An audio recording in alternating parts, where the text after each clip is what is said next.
I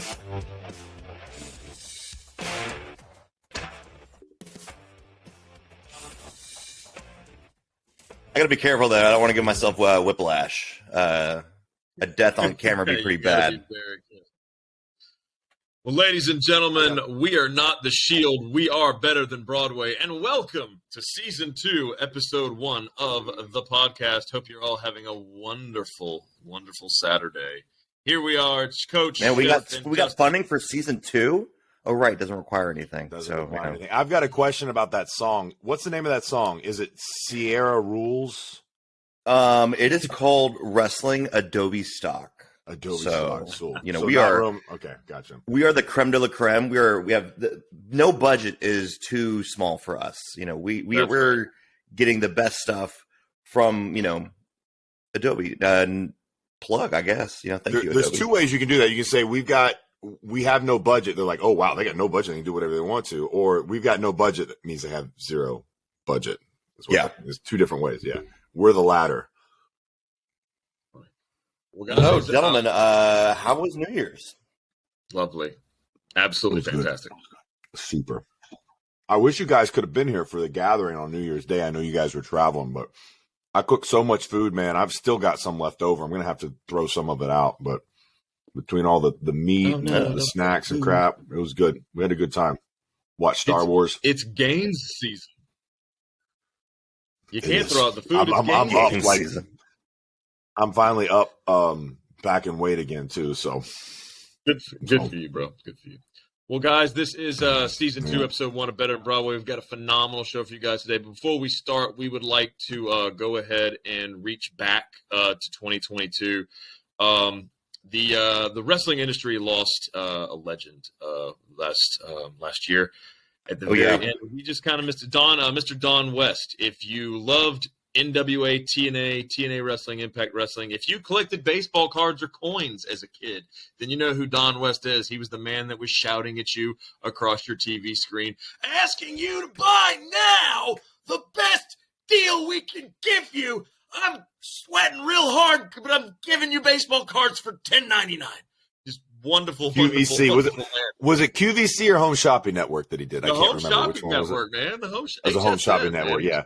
Yeah, man. That was literally, most people don't know that. I think even a lot of people that watch Impact that knew him from Impact probably didn't know his Home Shopping Network affiliation. But yeah, that's when I see his picture, that's what comes to mind is that, oh, wait, I'm just getting word that, okay, we are lowering the price. Another $30. Oh my God!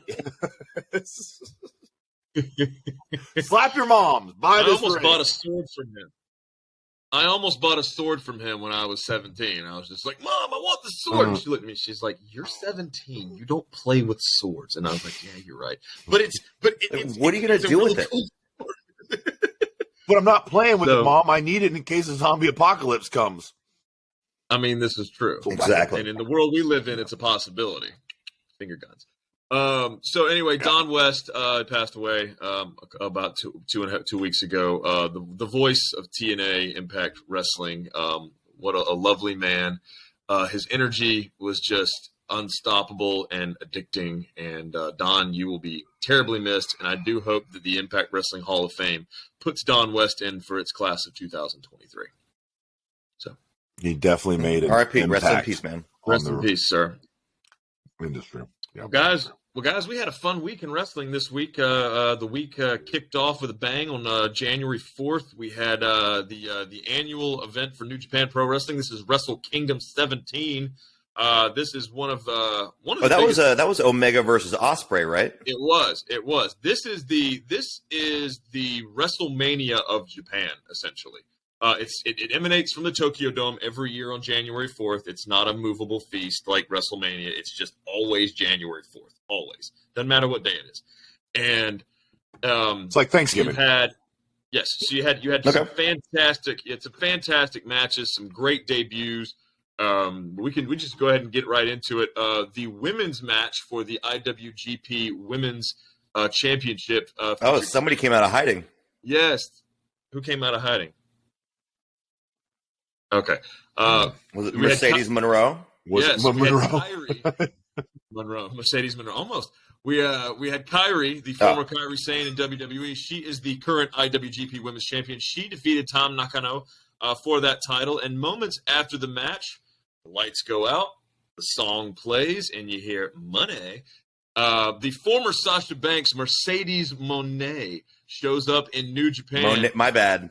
Wipes Kairi out with a kind of a botched spinning scorpion death drop, and then challenges her to a match in February in San Diego. It's the Battle for the Valley. Thoughts on Mercedes Moné showing up in Japan after a hiatus from WWE? My only thoughts on it is I'm extremely disappointed that she didn't come out with Shane McMahon as her valet to his music. Here comes the money. That's my only. That would have talk about waves, ripples in the waves right there. Right. Anything could happen, guys. Anything can happen in wrestling. Love it. I think it's good. I think she's a worker. She's talented, and go get that money. Her hair was on fire, literally. Her hair looked amazing. Oh, man, in fact, cool. I want that hair. You should have that hair. I want you to have that hair. I want you. I want Justin. I want you to want me to want that hair. 2023, and I want Chef to have. Flamey Guy Fieri hair in 2023. Also, you got the body for the flames. I just want mine to stay where the hell it is. I want it to stay here. I don't want it to start going into Alaska. I just want it to stay. So 40, we're doing Alaska. Hey, I tell everybody, look, I still have the same amount of hair that I did when I was 20. The difference is that my back is Florida and my hair is just retiring. So it's the same amount is just on my back now. So fantastic. Whatever. It's like birds. It flies south. Exactly. Yeah. Or it's just they're just retiring to a quaint little trailer park in South Florida. So Wrestle Kingdom was pretty freaking huge, guys. I feel like, I guess they just don't really promote it a lot over here, but I feel like it didn't have as much of a build-up. Though I will say probably my favorite part about the whole thing or the build-up that I did see was that Ospreay kind of impromptu promo, almost like a shoot promo at their press conference. Yeah, it was just crazy. You saw that and you're like, well, there's no way this guy's losing. Yeah. But I'm still shocked. I'm still shocked that Kenny Omega went over in that match over Will Ospreay. But I also believe, and I'll get to that later, but I think that in New Japan has bigger plans for Will Ospreay. I really do. Oh, for sure. What's preventing Ospreay from coming over to the States? Visas. Probably money. Oh, really? Work visas. Yeah. You've got to have. So he can come temporarily, though, right? He's a citizen of England. He's an English citizen, and you have to have specific work visas to work in the United States. Now, obviously, he came and did some work with AEW, with Forbidden Door, and things like that. I do believe he's done some work with Impact Wrestling also. But yeah, it really boils down to money. I think he is kind of loyal to New Japan also because they have kind of made him one of the faces of the company. So I think, you're going to see – I really do think you're going to see something big out of him this year, and I'll get to that later in the show. But moving forward, let's go ahead and talk about this match a little bit. Omega shows up at a show last month to challenge for the U.S. Championship, and he just kind of said, Will Ospreay, you're a watered-down version of Kenny Omega. You're not anything special, and I'm going to show you why you're not. And so then they go to, the press conference, like Justin said, and Ospreay gives one of the most impassioned speeches with lots of F-bombs, and he says that he really is the future, and he's worked his ass off, and he deserves to be in his spot. Omega defeats him for the title after a 27-minute barn burner of a match. Very, very impressive work. These guys are so damn good. Their kicks, their flips, their strikes, everything about both of them. Yes. That's what stood out to me about the match.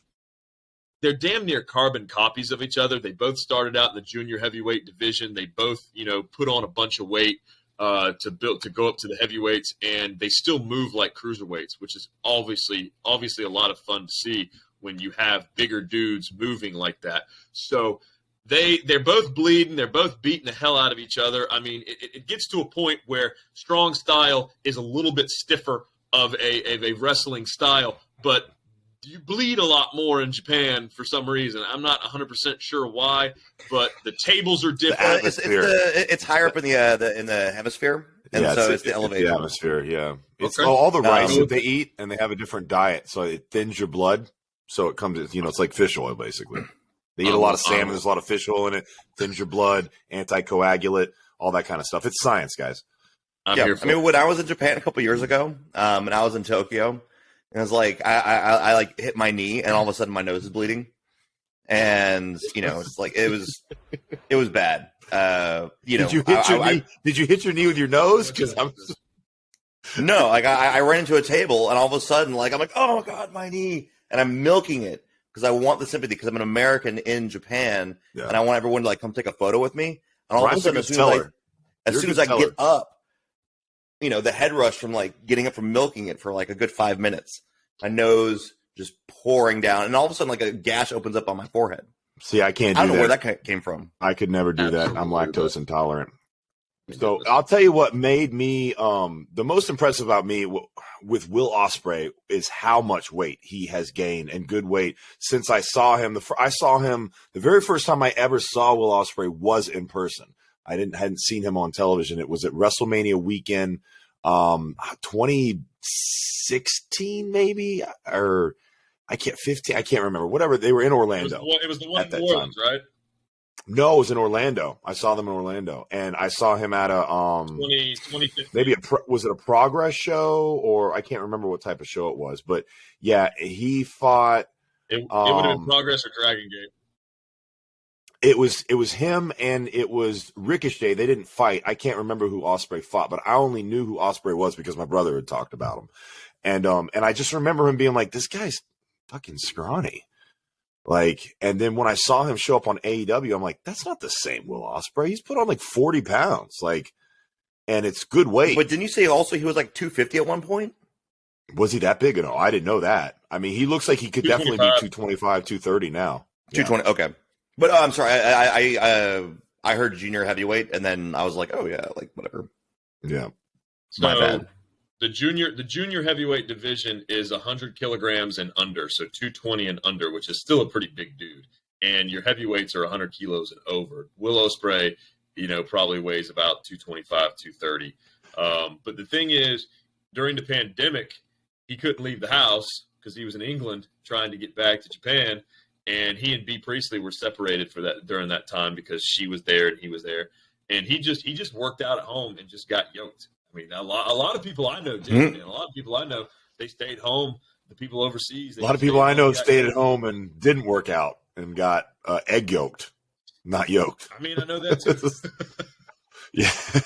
Well, boys, moving to our next match. We have the main event, and that was challenger Kazuchika Okada, your forever perennial champion, versus Jay White, leader of the Bullet Club. In a very rousing match, probably the second longest main event in Wrestle Kingdom history. Kazuchika Okada comes out successful over Jay White for, I do believe, his 6th title reign as IWGP champion. Okada has it all. Okada has the look. He has that blonde hair. He has the Rainmaker gimmick where the money falls from the sky. I mean, he really is a megastar, and he would be successful anywhere, in my opinion. The man speaks English very well. He speaks, really, really, well, multiple languages. I think he's actually learning Spanish because they want him to go to AAA for a little bit for a New Japan AAA show. So the guy's a star. He's our new champion. We love Okada. What's thoughts on the new champ? Well, I don't have much. I missed that match, but I did see where Okada and what was it? Another.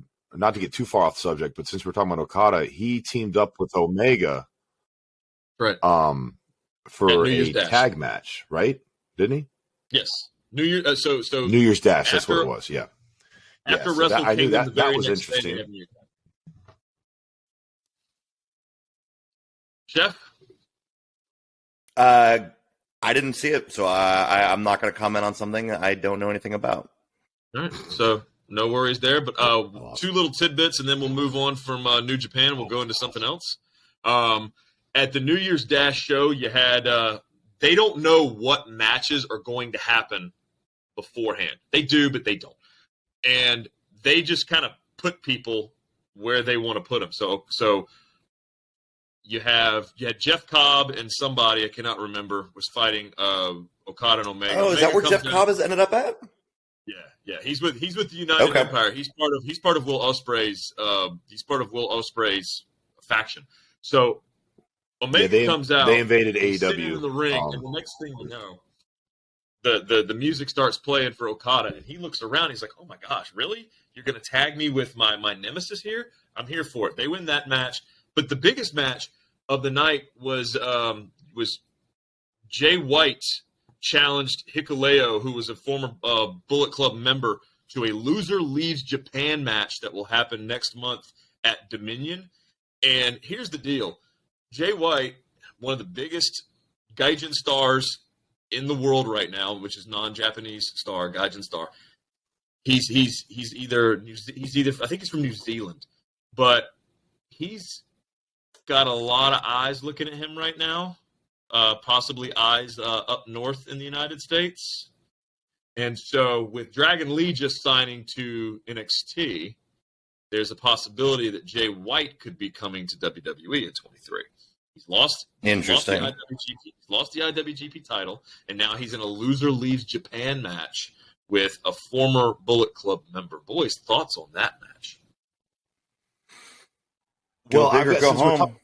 Since we're talking about the titles and we're talking about former Bullet Club members, I've got a question that I want you to answer for me that I've always thought was interesting, Rob. What does the never open weight championship mean? Because we had Machine Gun Carl Anderson defend it while under contract with WWE, which is kind of a big deal, right? That was cool.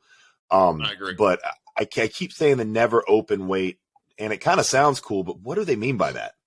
Okay, so never is an acronym, and it stands for New Blood, Evolution, Valiance, Eternal, and Radical.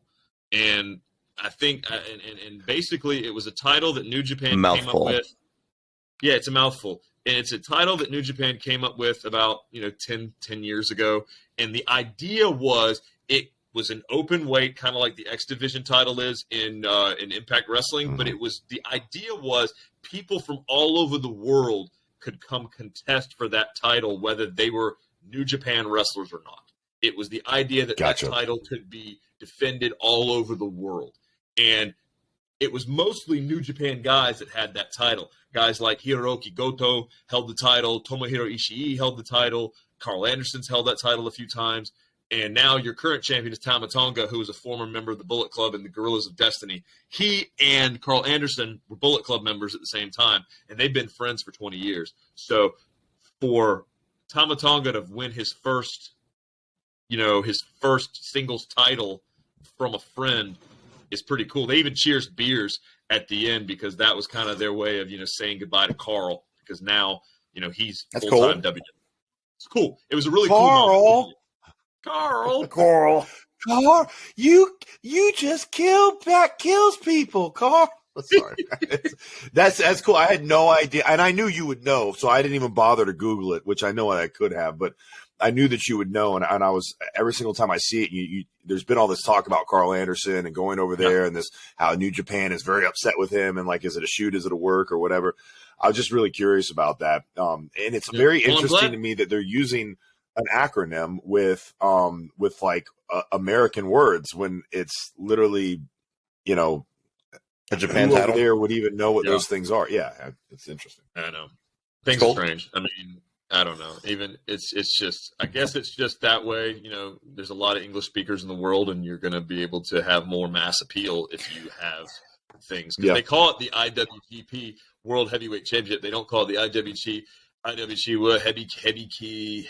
I can't say it in Japanese. I'm not very good at it, but it's like Heavy Key. Well, the thing is, like, in when I was in Tokyo years ago, surprisingly, a lot of Japanese people speak a lot of English, and the most surprising thing when I was in Japan, when you're in the major cities, is how much English there is. There's the kanji sign and then the English sign. And you're like, okay, cool. So, I mean, there totally is a market for it. As well as they're trying to appeal to Westerners as well. Kind of like the same thing in Singapore. Right. Meanwhile, we're the dumb Americans who can only speak one language. Well, guys, what else has happened? Going back overseas to the mainland here, as we call it. I'm sure that they call Asia the mainland. But what is going on in the world of wrestling in the Americas? Well, the biggest thing was Charlotte Flair beat Ronda Rousey. Well, that's true. What? Yeah, that's a good one. She better legit. Yeah, last Friday night on SmackDown, Charlotte Flair returned to defeat Ronda Rousey for the WWE SmackDown Women's Championship. That was a pretty big deal. Mm-hmm. Ronda had just wrestled, and it was no funny business. It was like Rousey went for the armbar, and Charlotte Flair reversed it and pinned her. Like, it was definitely a surprise. Definitely a surprise match. Definitely a surprise finish. And I would say a kind of lukewarm reaction to Charlotte Flair. Are the people, even though she's been gone for a little bit, has she not been gone long enough? Are the people still not really super excited to see her? Because it wasn't as much of a pop as you would think for Charlotte Flair, arguably the greatest female wrestler of all time. Well, all I know is, like, I have SmackDown on my TV right now, and her outfit that she's wearing, it's purple, but like the things right here make it look like the Dilophosaurus from Jurassic Park. That thing. I mean, it's cool, but like the collar is very. Well, you know what that is, right? You know what that is, right?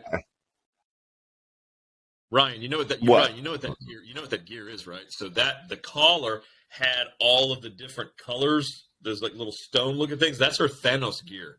That's her Avengers Thanos gear. It's purple and it has all the Infinity Stones around the collar. Yeah, she has. Is that for real, or are you just making that up? No, I'm serious. She wore it at WrestleMania a couple of years ago. She's got the Cruella DeVille one that's pretty dope. She's got a gold one that's pretty rad. I mean, she's got some gear, dude. Like these guys, these kids have really got some dope gear. Even Seth Rollins and Ronda Rousey. If you caught her last week, she was wearing the White Ranger outfit. You see that? It was a white top with the black shorts, and it had the buckle, the belt. It was the White Ranger outfit. It was dope. Super. They're just. Wait. So you're telling me without Vince McMahon in charge? You're telling me without Vince McMahon in charge that these wrestlers are getting to add more of their own creativity into their outfits and their promos? Well, is that what you're saying? Speaking of Vince McMahon in charge, nice segue there, guys. Because that might change. We have quite a bit of information that's came out today about Vince McMahon. Or how he has left with the allegations. The allegations are still in play, but he has now decided to come back, and it is official. He is coming back. Not only is he coming back, he's coming back for a potential sell. And this just got reported today that JP Morgan was hired to help with the potential sale of WWE. So that's some information that just came out this morning. He's also gotten rid of several of the people inside, and he's bringing on two former board of directors to come on. So surprisingly, I love how Rob's just sipping his tea. He's like, none of my business, but I'm not sure if we need Vince McMahon here. What do you guys think about this? Because, we can talk about, I'm sure everybody wants to sit here and talk about the stock market, but their stocks actually rose because of this, and there's some speculation as to why. It's definitely not because of the future potential of the product. But as we talked with some of the guys, in the group and stuff like that, that's not necessarily what shareholders look for. It's got to have something to do with the actual potential sale of the company and what these insiders know that maybe we don't. I mean, what does a sale in theory look like? Because I remember years ago when the Fertittas sold the UFC to a big, kind of group of owners, Mark Wahlberg being one of them. I mean, the UFC didn't really change that much, nothing drastic. That's the thing. Here's the thing: is that a sale could literally mean nothing, and nothing changes whatsoever, like we saw with the UFC, or it could literally mean they shut the whole fucking thing down, like we did with WCW. So there's a big gamut of what could happen, right? Like there's a very broad spectrum of what may happen with this sale. I mean, I see it going to a place like like Peacock, one of these bigger companies Exclusive. that are potentially Disney. And them try to, leverage that for, being the only place that you can get it from. But the product itself, because it's being well received right now, I don't think there'll be any pressure to change it. Other than if it goes to a place like Disney, potentially to, pull back some of the, I guess, explicit quote unquote, content. There's like no, it's not even like, it's give me an example of something explicit. I mean, it's edgy, but not like they've cussed several times since it came back. There is more blood. There seems to be, and the girls are even. What's crazy is that Shayna even made a comment when we were watching the other day. She was like, "Oh my gosh, what is Charlotte Flair wearing?" Because she had her bottom of her butt cheeks were covered. I was like, yeah, but in the back of the day, Shayna, you don't understand that, like, we were having this discussion about this. It's like, they used to have bra and panty matches. She's like, yeah, but it hasn't been like that in a long time. And I was like, you know what? You're kind of right. Because, like, all of Charlotte Flair's butt was showing, right? Now, maybe she had pantyhose on underneath it or something. It's hard to tell with the tan. But the point was that, it was there. And I think that, I think it is a little bit more edgy. They had talked about going to PG-13 or whatever it was, or TV mature or whatever it was. They ended that up was our first episode. That. It was, and that could be a tell as to why they didn't do that. If there is one of these more, I don't want to say wholesome, but just one of these much more corporate, politically correct, woke companies that are potentially buying this. Well, it's interesting, the edginess, because I watched AEW Dynamite, and like they're dropping a lot of language, like some F-bombs, a lot of shits. Like they're being asked to pull back because the microphone on the air. I know. Yeah. They're being asked not to. They're being asked not to because the new contracts are up. What is it? This upcoming year or whatever, and they're being asked to pull back a lot of the cursing. Now, it hasn't really looked like any of the big talent really gives a shit, which is great. Right. I think if you're Moxley or if you're Jericho or if you're, somebody like that, you can get away with it. But I think it will stifle some of the younger people that are a little bit more scared for the jobs. Yeah. Rick Ross surely didn't care. No, he did not. Right. You a big motherfucker. Pop. Oh my God. It didn't even have any context. It didn't even have any context. He's like, oh, we got a couple more minutes. All right. Yo, Keith, you a big motherfucker. Yeah, and Keith was just like, ugh. Dude, you can't say that. He was like, so good. Cut the mic off. Shit. Oh man. Well, what else happened in AEW this week, guys? We had a pretty good Dynamite in my opinion. Darby Allin defeated Samoa Joe clean for the TNT title, his second or third reign with the championship in Seattle, his hometown, which I got thoughts on this. Guys, I want to hear your thoughts on this. I'm going to say some shit, but I got to hear you guys first, because this whole thing makes no sense to me to just keep flip-flopping this title like this. But go ahead. Yeah, Ryan, what do you think? No, I think Samoa Joe's a great champion. I think he did not need to lose. And I think he should have powered through it. Like, his whole thing is Samoan power. And, like, I get, like, Darby is kind of getting on, like, the John Cena train of, like, his resilience and his will is so big, he cannot be stopped.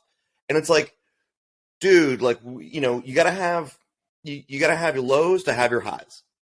And, right now what we did was stifle Samoa Joe.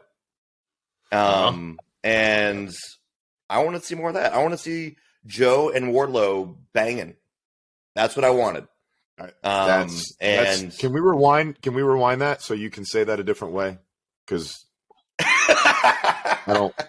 I want to see Wardlow get demonetized. and Samoa Joe fighting a lot. Okay. In a wrestling ring, fully clothed in a wrestling ring, in their wrestling attire, in a very platonic, heterosexual way. Not that that's a bad thing, one way or the other. Yeah, no. So look, here's the thing. So everyone knows, AEW is not sponsored by Brazzers.com. Oh my God. So I am in total agreement with you, Ryan. I think it was a beautiful moment. And not about seeing them go at it, but about, I think it was a beautiful moment. However, I do believe that this flip flop feels very like WCW circa '99. And I don't like it. And Joe's moniker was a king of TV. That was a great freaking moniker. It's a great gimmick. He's got 2 different titles, and he had just started it. It had momentum. Joe is, one of the best well-rounded wrestlers, I think, that's active today. You can't be argued with it. He's up there with MJF and the best of them on the mic, not just cutting a promo back, but live. He enunciates so well. It doesn't matter what he says. It feels important.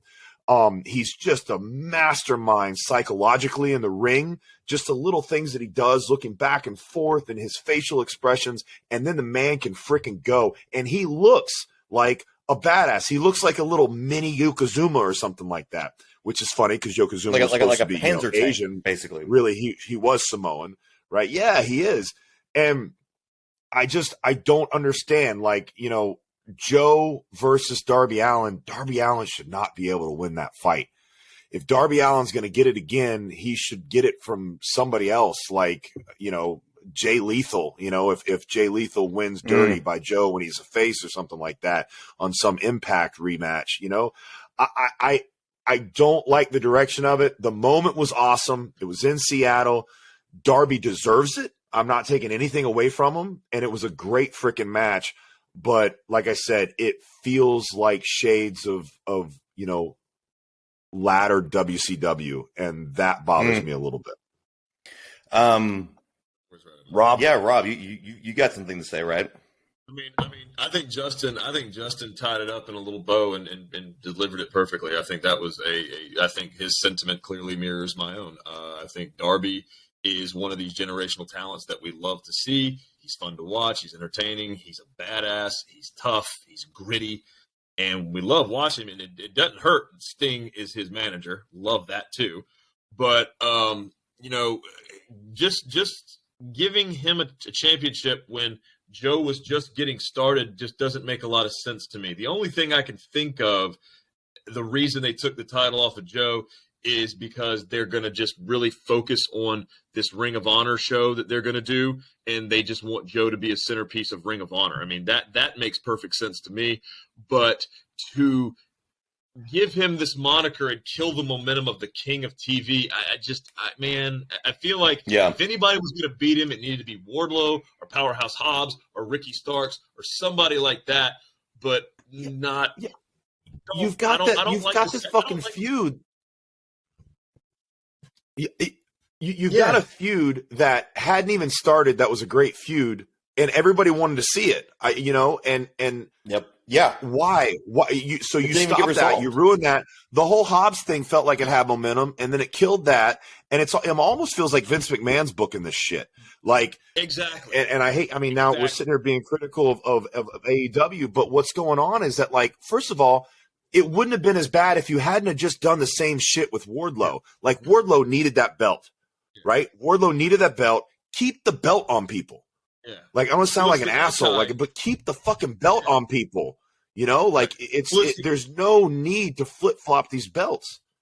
No, and it's the anti Vince McMahon, because why? In WWE, if you're the hometown favorite, you almost always lose. But in AEW, if you're the hometown favorite, you almost always win. It's the anti-Vince McMahon. So just because you want to send the crowd home happy, that you can't always get what you want. If you want to send the crowd home happy, give them a really good dark match after TV goes off. Give them Darby and Sting versus Samoa Joe and Jay Lethal, and have a good match to send the crowd home happy. You don't always have to flop a belt just to make the crowd happy, you're gonna find yourself in a position where you're always trying to people please. And man, I just had a revelation in my brain just now. But you're always going to have this moment where you're trying to people please in wrestling, and people are just going to expect it, and then they're going to be like, you don't want to. It's just annoying. Look, I have the last thing I'll say, and I'm sorry, I just want to I really have no problem with any of these four people having the belt. Hobbs, Samoa Joe, Wardlow, Darby Allin, they all four deserve it. They're all four amazing talents. I love all of them. I want to see Hobbs be shot to I love him, man. But I just don't understand how anybody can think, especially Tony Khan. Tony Khan loves the sport, or he loves doing this shit. I just don't understand how anybody could possibly think that switching this belt this quick gives anybody momentum or has any positive side effect at all. I'm just hoping that they're so much smarter than I am that they see something that's going to make all this pay off in the end. I'm really hoping that, but I'm really doubtful about it. And that's all I'll say. I agree. That's great. Well, let's go ahead and switch gears. We have two big shows coming up this week. We have NXT's New Year's Evil, which is just going to be a regular, it's going to be a regular show on TV. And then we have the pay-per-view for Impact. That'll be on Tuesday. And then we have Impact Wrestling's Hard to Kill emanating from Center Stage here in Atlanta, Georgia. I'm going to start with Hard to Kill because what they're building with Bully Ray, the form of Bubba Ray Dudley, and Josh Alexander is tremendous television. I don't know if you guys have been watching or not, but Bully Ray won a call your shot match where he could challenge for the Impact Wrestling Championship anytime he wants. He came back and said, I've changed. I'm a good guy. I'm this, I'm that. Look, I just want to do things the right way. And then he goes and yanks Josh Alexander's wife out of the crowd and threatens to pile drive her on the concrete floor and break her neck. Josh Alexander's pleading with him. He's beating Josh with a chair. Jordan Grace could destroy him. Yes, 100%. But here's where it pile drive him. Here's where it gets even better. I love Jordan Grace. Oh. I do too. Here's where I got the biggest crush on her. Tommy Dreamer comes out and he apologized to Josh Alexander. I should have known that Bully was going to be the old Bully. I'm so sorry. Da-da-da. They go to the ring and they tie Josh Alexander to the ring ropes, and he watches Bully Ray dismantle Tommy Dreamer in front of the world. And he's just building his heel. He's building his heel status, building. He's got these two guys now that are kind of his yes men who are doing his dirty work. Last week, they send Josh Alexander home, and Scott D'Amore, who's the EVP of Impact Wrestling, who knows everybody, he's been around forever, he gets in the ring. He starts yelling at Bully Ray. Bully Ray challenges him to punch him in the face, and he says, I've tried to do it the right way and try to teach my talent to do it. It doesn't mean I have to. Cold cocks him. Then these two guys come out. They destroy Scott D'Amore. Pile driver power bombs him through a table. Bully Ray is just building this heat, this nuclear X-Pac style, Vicky Guerrero style heat to make himself the biggest heel in the business. We're going to have a go-home show on Thursday, the 12th, for Hard to Kill, which is going to be the next day. They've already filmed it. I don't exactly know what they've done yet. They've already filmed it. But this match, for me, just screams huge, big money main event. And if it doesn't elevate Josh Alexander to the next level, I don't know what's going to. But I'm really excited about where this story's going. Boys, give me your thoughts. Justin. Do you think my first main thought is just, whenever we talk about Impact, and I know you watch it, I don't watch it enough, and I always say I need to watch it more because there's some great people on there, and I know they've been putting out solid content for years, and they've just been the steady thing. And we talked about it.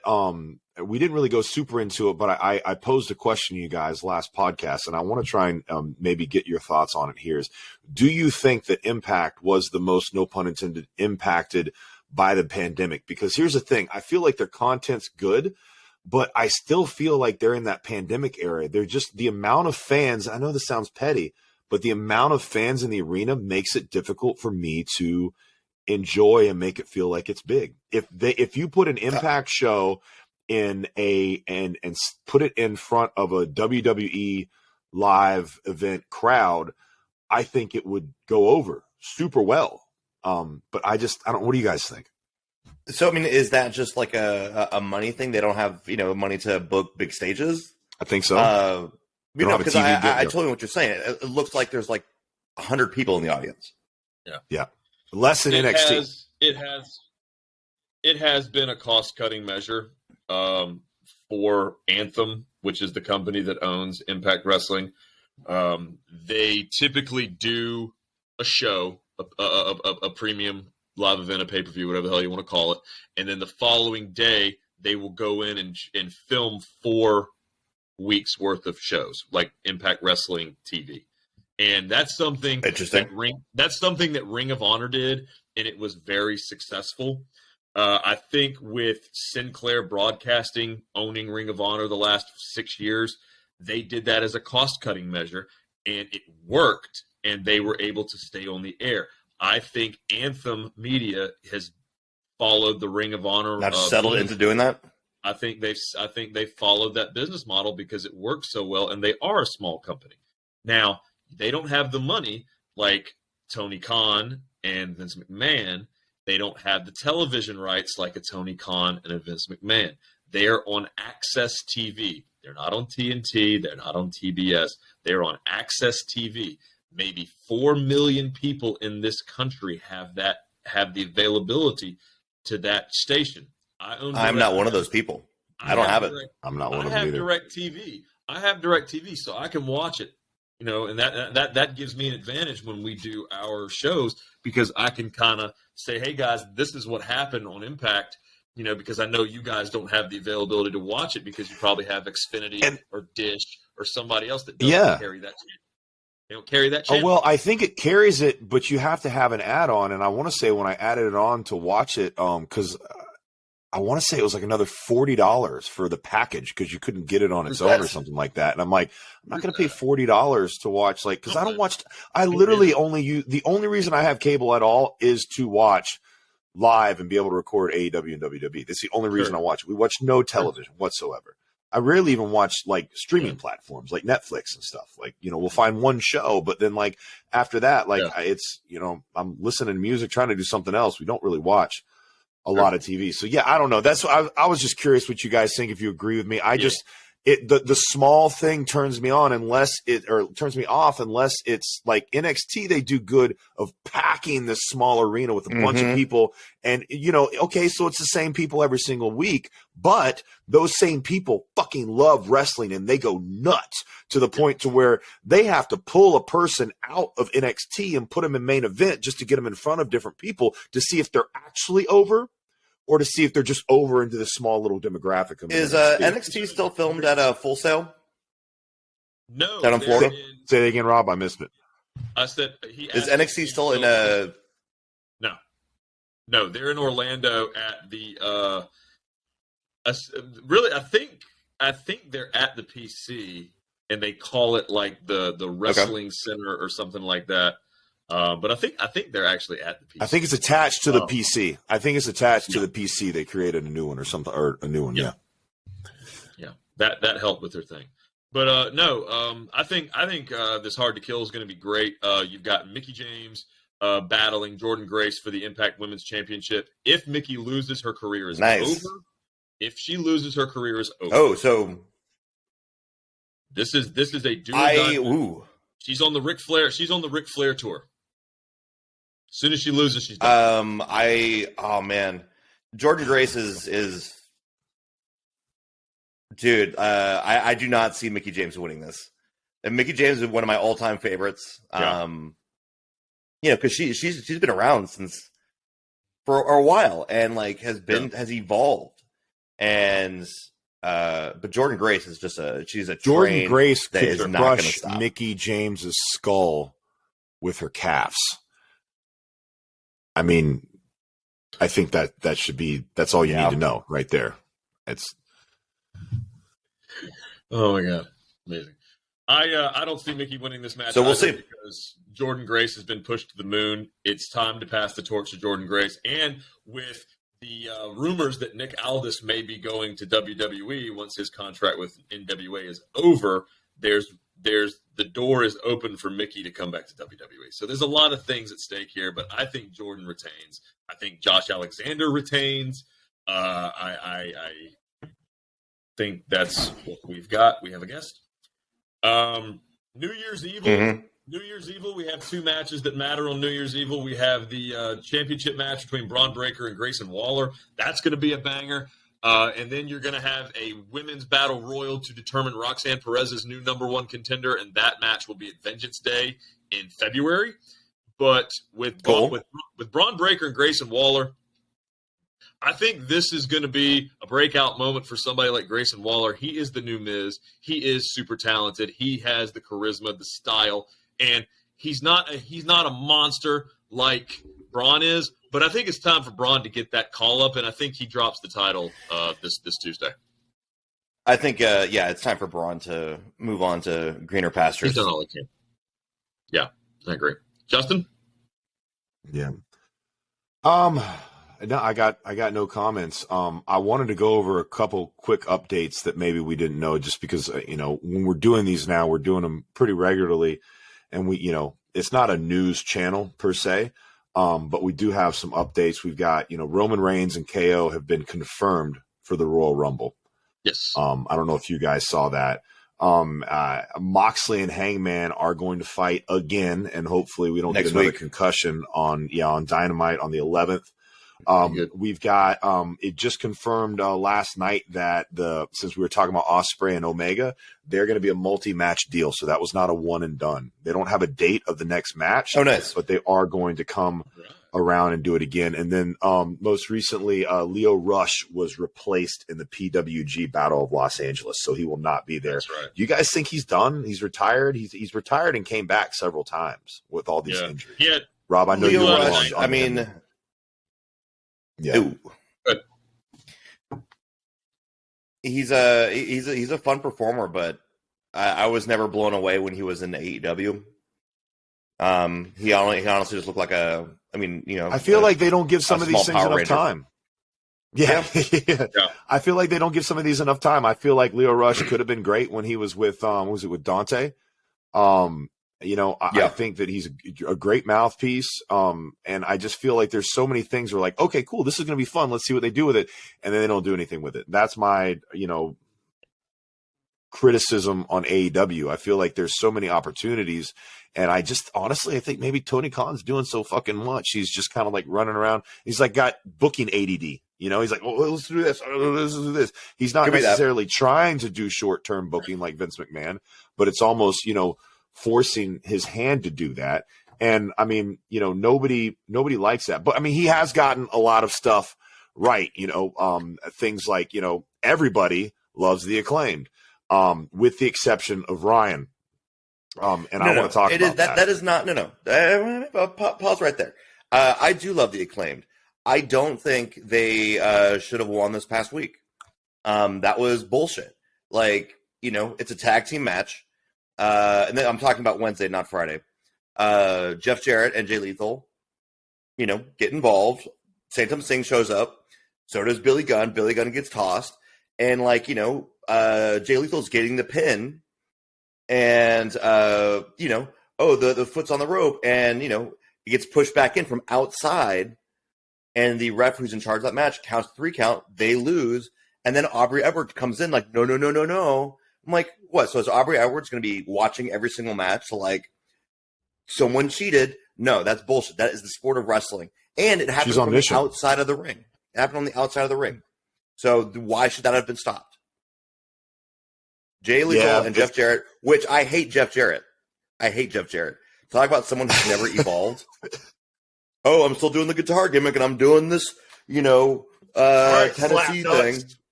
Yeah. Like, dude. When he came out in AEW, hey, there we go. Going home with my baby tonight. Sorry. When Jeff Jarrett came out in his dark hat and the black coat, I was excited for something new, and then it just became the same old shit. Slap nuts. Goddamn. Well, I think senior official Aubrey Edwards did the right thing because keep in mind, here's the thing. In the middle of that match when everything just fell apart and everybody was on the outside of the ring and it was just Jay Lethal and Bowens in the ring and all the referees were out there trying to separate Satnam Singh and Billy Gunn and everybody. All the referees were out there. So Aubrey was watching happen as it goes. Like, whoa, no. That's not how it happened. She didn't run out from the back and say, no. She was out there in the moment. So it was just like, okay, well, this happened. It needs to be said. That's not her job. There was a ref in the ring. They did. Look, to be a tag team champion. There, I said it. End of story. You're right. You're absolutely right. I agree. I agree with Ryan in the sense of, well, so here's the thing. They did great with the gimmick and like the botch finish, quote unquote, or whatever. Like they did great about the swerve. Like everybody involved, it was a good performance. It was done well, but it does leave a little bit to be desired with continuity because it is something that they have used the gimmick of like, well, the refs say is final, right? That's the way it goes. The ref in the ring say is final. He is God. He and then he got overridden. And so they've used that before a lot in the past. And then, but when it doesn't fit the narrative, they decide to use the other one. So I am of the belief with you, Ryan, that they need to change. They either need to be like the NFL and have a fucking instant replay, right? Or call a review on the play, or they need to make the refs in the ring decision as final and let people bitch about it. I don't think it should be, black one night and white the next. I agree. Whoever's assigned to the match, they are the one in charge. And if they get hurt, if they get smashed up against the ropes or get hit, then fine, bring another ref in. They're in charge now. But when the ref in the ring is perfectly there and on the ball, he's in charge. And for Aubrey Edwards to come out there and override his decision, not okay in my book. Yeah, Aubrey, you're great. Nothing personal, but let people do their jobs. I would like to say that with all the refs out there, it does go very well. Like as far as like, there's a bunch of people out there, so it's not just one person. Like, hey, we all saw this. It's an obvious, blatant thing, so this exception thing or whatever. But obviously they did that. They thought about that, but you can never really predict what is going to happen and how it's going to be received to people. Obviously, after the fact, it was a little bit there. But speaking of predictions. Well, hang on. This is what should have happened. And I don't want to cut you off, but we're going to get to predictions. But this is what should have happened. The 3 count happened. Jarrett and Lethal become the tag team champions. Edwards comes out. They have an argument. And the guy's like, I didn't see anything wrong. And she pulls out like the red challenge flag from like football. Like all the commercials are going on right now. Throw the red challenge flag and then all of a sudden cut to the screens. And it's like, oh, okay, cool. All right. So you were right. My bad. That would have been hysterical. Love it. Do we want to do predictions? I'm here for it. I'm here for it, especially since they're doing the. We do. But since you said that, Ryan, I do want to say it almost makes sense if they did that shit and maybe make this a storyline because they have been using the frickin' Monday Night Football theme, the old one. Dun dun dun dun dun dun dun dun. Have you noticed that for the 7 out of 7 match with I have Death Triangle and the Bucks? I'm like, are they really playing the NFL theme? The NBA on NBC. Oh, is it? I thought it was the NFL. I thought it was TNT. No, yeah.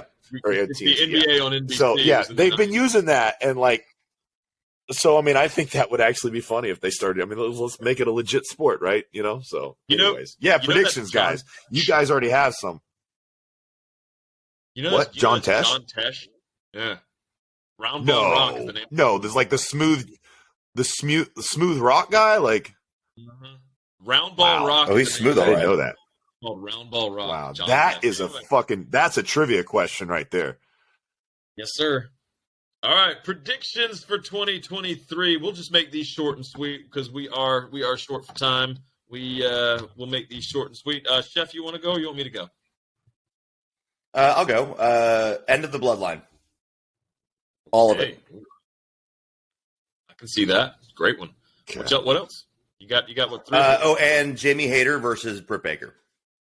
Absolutely. I think that's a great one. Mm-hmm. I think my couple are. I've got Cody Rhodes winning the WWE Championship at WrestleMania 39. Of course, he's going to have to win the Rumble, but they're not making that a secret. They're like, oh yeah, we're doing this pre-thing for Cody Rhodes. He's coming back, so he'll win the Rumble. That'll be good. I think Will Ospreay, after losing this U.S. title, I think he's going to lose the series between he and Omega. I think he wins the G1 Climax tournament in over the summer to be able to win the right to challenge for the IWGP Championship at next year's Wrestle Kingdom. I think they have big plans for him.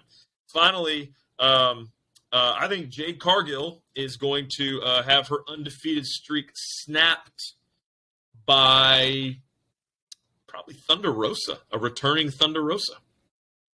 Those are my 3. And Sting's going to retire. And Sting will retire. I would like to see Jade Cargill versus. I'd like to see Jade Cargill versus Jordan Grace, man. That'd be a good one. I'd like to see anything with Jordan Grace in it. Talk to him. You know, I don't even own like an OnlyFans account, but I'm thinking about getting one just to check hers out. Just gonna say it. I'm gonna put that here, putting it out there in the world. She is like super man. Anyways, and she's married to her. She's dating what's his face, the Gresham, right? Jonathan Gresham. Married to Jonathan Gresham. That's why I said I couldn't remember if they're married or dating. Yeah. Anyways, we'll get off of that. My prediction is Vince McMahon is going to come back after Cody Rhodes wins the title from Roman Reigns at WrestleMania, and he's going to challenge Cody Rhodes to a match. Vince McMahon is. And then ultimately, you're going to see. Is Cody Rhodes going to be the one buying the company?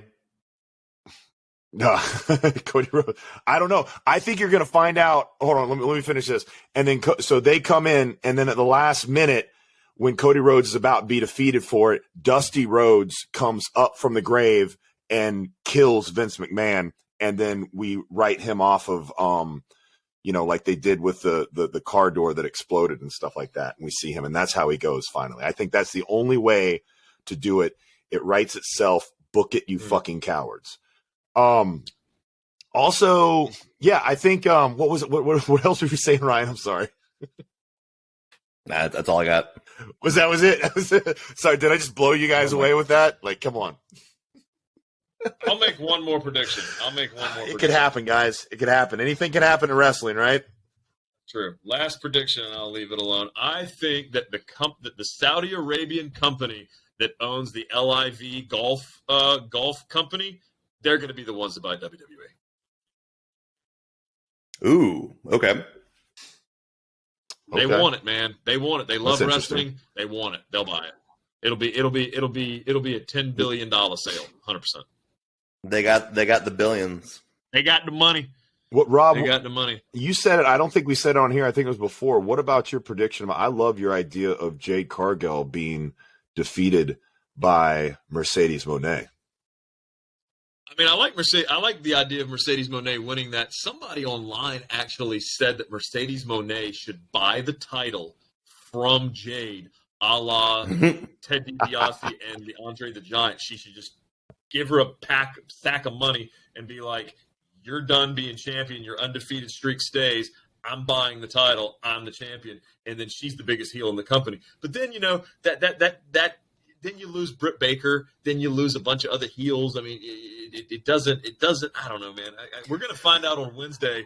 We're gonna find out on Wednesday when Saraya has her mystery partner revealed. They said it's going to be Toni Storm, but I got a feeling Hikaru Shida's pissed and she's going to beat somebody's ass. Shida needs to whip her ass. I think Toni Storm is going to have I think Toni Storm's going to have an accident by way of Hikaru Shida, and we're going to see something else. I do think it's a swerve, but something else that I didn't mention that we should mention since we're talking about it. WWE is expected for Mercedes Moné, or I should say Sasha Banks in that point, to return. So, everybody thought it was kind of weird, and she got almost not as kind of like a Charlotte Flair, not as big of a response as you might thought. when she showed up in New Japan. I almost wonder, guys, because we talk about she's bigger than wrestling, right? And everybody wants her so bad. I almost wonder if she leveraged all of that to the point to where she said, look, I'm going to work for all the fucking companies. Good. There's my prediction for the new year. Mercedes Moné and Sasha Banks run rampant across the entire world, from AEW to WWE to fucking New Japan. That'd be fun. And again, it sounds far-fetched, but think about all the stuff that's happening. Who's top dog in the women's division? Is it Jade Cargill or is it Jamie Hayter? Unify the titles, or have two different, like WWE has SmackDown and Raw. Or have a super match, Jamie Hayter versus Jade Cargill. That'd be fun. Yep. Well, great predictions. Great show. I mean, we've got a lot to work with here, but I'm thrilled. I think we crushed it. You guys did great.